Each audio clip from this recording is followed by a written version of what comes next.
brought you by Silver Pumps and Motors. Top quality और consistent performance के लिए सिर्फ सिल्वर पंप्स नाम याद रखना. రేవంత్ వర్సెస్ జగదీష్ రెడ్డి మాటల యుద్ధం నల్లగొండ రాజకీయాల్లో కాకరేపుతోంది. జగదీష్ రెడ్డిపై రేవంత్ విసిరిన పదునైన వాగ్బాణాలకు బీఆర్ఎస్ కౌంటర్ అటాక్ మొదలుపెట్టగానే ముగ్గురు కాంగ్రెస్ లీడర్లు రేవంత్ కు సపోర్ట్ గా మైక్ అందుకుని జగదీష్ రెడ్డిని టార్గెట్ చేసి మాటల తూటాలు పేల్చారు. దీంతో పొలిటికల్ వార్ నెక్స్ట్ లెవెల్ కు వెళ్ళింది. సూర్యాపేటలో సీఎం సభ అధికార విపక్షాల మధ్య చిచ్చు పెట్టింది. 2 రోజులుగా హస్తం పార్టీ నేతలు గులాబీ లీడర్ల మధ్య మాటల యుద్ధం కొనసాగుతోంది. రేవంత్ రెడ్డి చేసిన వ్యాఖ్యలు నల్గొండ జిల్లా రాజకీయ వాతావరణాన్ని ఒక్కసారిగా వేడెక్కించింది. తుంగతుర్తి సభలో ఉమ్మడి నల్గొండ జిల్లా బీఆర్ఎస్ నేతలపై విమర్శలు గుప్పించిన రేవంత్ రెడ్డి తన పర్యటనను అడ్డుకుంటామన్న వారికి స్ట్రాంగ్ కౌంటర్ ఇవ్వడంతో అగ్గిరాజుకుంది. ఈ పక్కనే ఉన్నాడు, ఆయన ఉన్నది 3 అడుగులు, ఆయన 6 అడుగులు ఎత్తే కూర్చున్నాడంట ముఖ్యమంత్రిని అడ్డుకుంటా అని.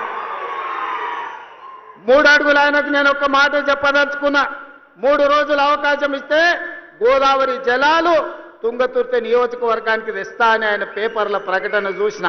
అందుకే ఆయనకు చెప్పదలుచుకున్నా, అయ్యా గ్లాసులో సోడా పోసినట్టు కాదు గోదావరి జలాలు తుంగతుర్తికి తేవడం అంటే. నీకు తెలిసిన విద్య ఒక్కటే, దొరగారి ముందల చేతులు కట్టుకొని గ్లాసులో సోడా పోయడమే, కానీ నీకు తెలిసిన విద్య అంతకంటే లేదు. జగదీష్ రెడ్డిపై సీఎం రేవంత్ రెడ్డి కామెంట్స్ కు కౌంటర్ ఇచ్చారు మాజీ ఎమ్మెల్యే గాదరి కిషోర్. రేవంత్ రెడ్డి గారు ఇష్టం వచ్చినట్టు మాట్లాడు, తప్పితే మళ్ళీ ఇంకా కాదు అంటే మాట్లాడేది ఈ వ్యక్తిగతమైనటువంటి దూషణ వ్యక్తుల మీద. నోరు ధరిస్తే ఈ పక్కపొంటు ఉంటాడు ఆయన, 3 ఫీట్లు ఆయన లెసలేస మాట్లాడుతున్నాడు అని చెప్పి షీన్ అంటాడు.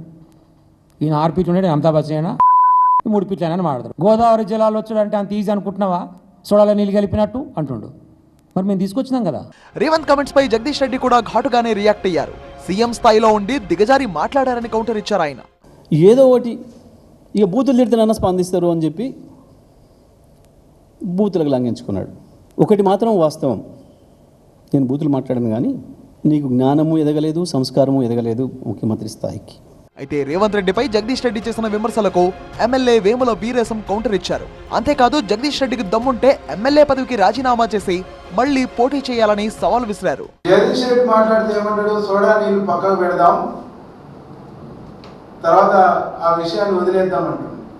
ఎందుకు మా ముఖ్యమంత్రి గారు అనగానే నీకు నోట్లో ఎలక్కాబడ్డది, అది నిజమేనా? నీవు నిజంగా అంత మునగాడివి అయితే, అంత చేతనైనడివి అయితే స్పీకర్ ఫార్మేట్లో నువ్వు రాజీనామా చేసిరా. రాజీనామా చేసి ఇప్పుడు సూర్యాపేటలో గెలువు.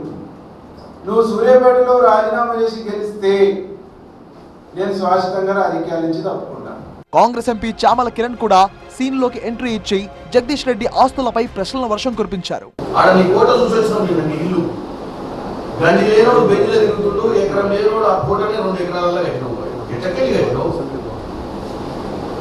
అంటే నాగారం ప్రజలకు తెలియదా? నేను చిన్నప్పటి నుంచి నువ్వు లాగేసుకున్నప్పుడు చూసినటువంటి నాగారం ప్రజలకు నీ గత చరిత్రతో నువ్వు ఇలా ఏ రకంగా తిరుగుతున్నావు రోడ్ల మీద, నీ కాడ ఎన్ని కోట్లు ఏనంగా వచ్చినాయి, నీ భూములు ఏనంగా వచ్చినాయి.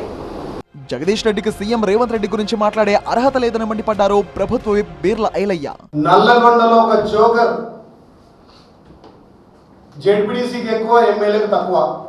ఏం అర్హత ఉందని జగదీష్ రెడ్డి మా ప్రభుత్వం నుంచి కానీ మా ముఖ్యమంత్రి నుంచి మాట్లాడుతున్నాడు? మరి గత 10 ఏళ్లుగా తుంగతుర్తికి ఎందుకు గోదావరి నీళ్ళు తెలియదు? ఇలా అధికార విపక్షాల మధ్య మాటల తూటాలు పేలుతున్నాయి. అధికార పార్టీ నుంచి వస్తున్న డైలాగ్స్ కు బీఆర్ఎస్ నుంచి అదే స్థాయిలో కౌంటర్ వస్తోంది.